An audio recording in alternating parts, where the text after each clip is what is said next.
It's midday.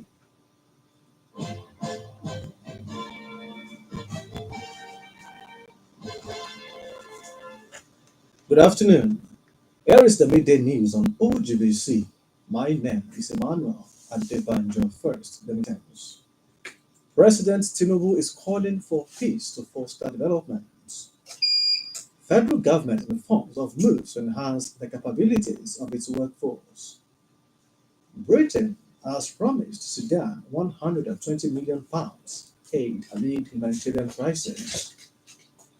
President Bola Tinubu has emphasized the importance of fostering unity and harmony across ethnic and religious lines, just as he strongly condemns the violence in Plateau State, urging the state's leadership to find a lasting solution to the persistent communal conflict. His special advisor on information and strategy, Mr. Bayo Onanuga, on Monday, President Tinubu called on the state governor, Mr. Caleb Muswang, to demonstrate political resolve in addressing the underlying communal issues fueling the violence and establishing enduring peace. He reiterated the federal government's commitment to supporting the Plateau state government in fostering dialogue, social cohesion, accountability, and steps towards permanently resolving this. The federal government has restated its resolve to place the nation among the top 80 countries on the Global Human Capital Index by 2030. This, according to Vice President Kashim Shettima, can be achieved by enhancing the nation's workforce capabilities and improving socio-economic outcomes. The Vice President laid this out in Uyo Akwa Ibom State on Monday, where he launched the state's National Human Capital Development Accelerator Project and the Arise Human Capital Development Strategy. He explained that the federal government has already introduced the second phase of the National Human Capital Development Program, which builds on previous efforts with a greater focus on integration. The Central Bank of Nigeria, CBN, has assured that Nigerian banks are ready for the ongoing recapitalization exercise. The director of the Banking Supervision Department, CBN, Dr. Olubukola Akinwumi, gave the assurance at a seminar in Abuja on Monday. He said the credibility of local banks was rising due to their ability to address various challenges, including exchange rates, thereby boosting investors' confidence. Dr. Akinwumi explained that they were making progress towards meeting the bank's recovery. The Nigerian Correctional Service has dismissed reports alleging that inmates were being poorly fed and dying of hunger in custodial centers across the country. The Service Public Relations Officer, SPRO, Mr. Abubakar Umar, stated in an interview this Tuesday in Abuja. Mr. Umar said that the claims, which were completely untrue, do not reflect the actual situation in the country's custodial centers. He explained that the government makes dedicated budgetary provisions every year for the feeding of inmates and that the funds were judiciously utilized under strict supervision and guidelines. You are listening to the midday news on OGBC 90.5 FM. Britain this Tuesday said it would provide £120 million more aid to people in Sudan, which it said faces the worst humanitarian crisis on record, as it hosted a conference marking the 2-year anniversary of the conflict. The war in Sudan erupted in April 2023, sparked by a power struggle between the army and Sudan's Rapid Support Forces, shattering hopes for a transition to civilian rule. The conflict has since displaced millions and devastated regions like Darfur, where the RSF is now fighting to maintain its run.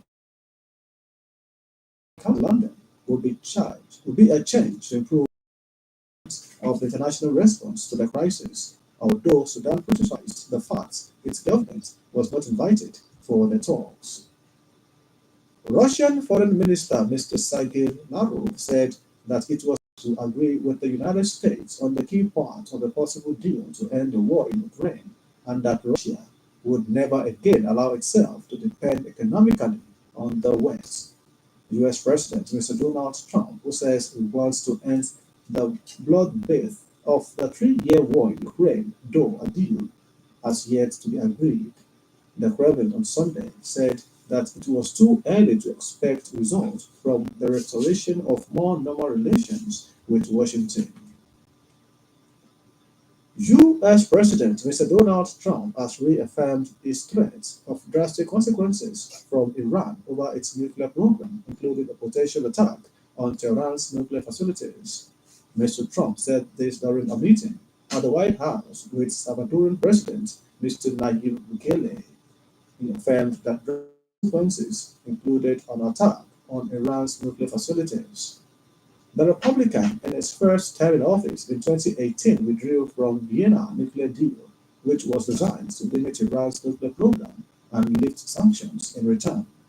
Tehran, the Iranian capital city, also ceased adhering to the agreement's stipulations.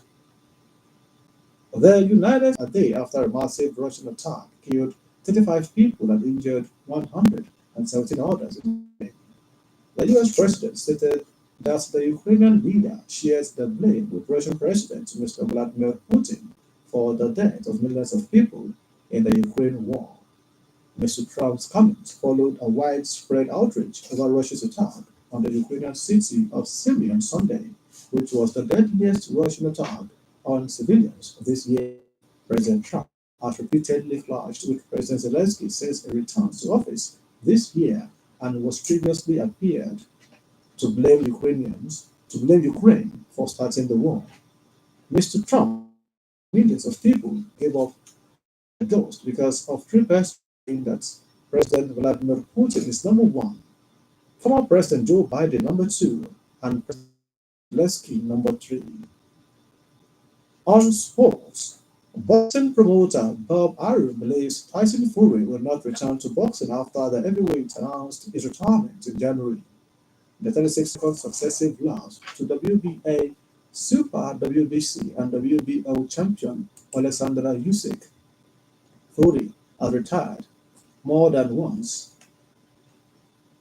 in his illustrious career, but American Harum, who promoted him in the past, does not expect another U-turn from the fighter.